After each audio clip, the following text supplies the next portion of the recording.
ఎండిన నేలలో లేత మొక్కవై పాపపు ఎండలో మొలిచితివే.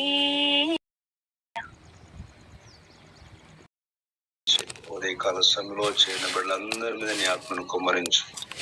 రావాల్సిన బిడ్డలు కూడా నడిపించి మహిమ పొందమని మీకే సమస్త మహిమ ఘనత చెల్లించి యేసు నామమున ప్రార్థన చేస్తున్నాను మా తండ్రి. ఆమేన్ ఆమేన్. సమయంలో కేజీఆ పాట పాడు. దాల్చితివి ఏ రీతి వర్ణింతు నీ ప్రేమ, ఏ రీతి కీర్తింతును నిన్ను. నాకై రక్తము కార్చి ప్రాణమునిచ్చి ఏదైతే విని ఏదైతే చెబుతామో అది అనుమానాత్మకంగా చెప్తారు చాలా మంది. చేస్తామో. మరి 15వ అధ్యాయం 58వ వచనం చదువు. కొరింథీ మొదటి పత్రిక. నా ప్రియ సహోదరులారా, మీ ప్రయాసము ప్రభు నందు వ్యర్థము కాదని ఎరిగి స్థిరులను కదలని వారును ప్రభు కార్యాభివృద్ధి యందు ఎన్నటికి ఆసక్తులై ఉండుడి. కదలని వారు స్థిరులునై ఎప్పటికీ ఆసక్తే నిన్ను దీవిస్తుంది. నీ మనసు నిబ్బరం చేసుకోవాలి.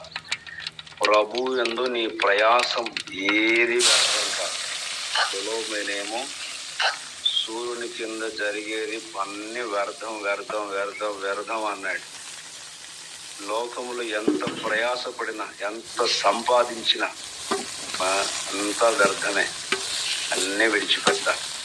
కానీ ప్రభు కొరకు ప్రయాసపడతావు చూడు, అది వ్యర్థం కాదు. అందుకే దాని యందు కదలని వారును స్థిరులను ప్రభు కార్యాభివృద్ధి నందు ఎప్పటికీ ఆసక్తులై. చూడండి, రూతు ఆసక్తి కలిగి తన మనస్సు కలిగినది అనే మాట రాయబడిన ఒక కాలు దేవునిలో పెట్టి ఇటా అట ఎటు మొగ్గు చూపితే అక్కడ దుంకుదామని చూస్తున్నారా? ఎటు అటు అక్కడ గ్రంథంలో కూడా చెప్తాడు కదా, ఉంటే అటైనా ఉండు, ఇటైనా ఉండు, నుడివెచ్చని జీవితం వద్దు, చల్లగానైనా ఉండు, వెచ్చగానైనా ఉండు. కానీ నుడివెచ్చని జీవితం చాలా ప్రమాదం. జ్వరం వస్తే బయటికి కనబడుతుంది. జ్వరం ఒక ప్రమాణం, ఒక మాట, ఆ మాట మీద ఏదైతే చెప్పిందో, ఏదైతే పలికిందో దానికి కట్టుబడి ఉన్నది. ఇంకా మీరు ఆ భాగాలన్నీ చదివితే తన అత్త రూత్ నయోమి ఏది చెప్పితే అదే చేసింది. తన సొంత నిర్ణయాలు ఏమి తీసుకోలేదు, సొంత డెసిషన్స్ ఏమి లేవు అని దూరంగా నెట్టేస్తాం.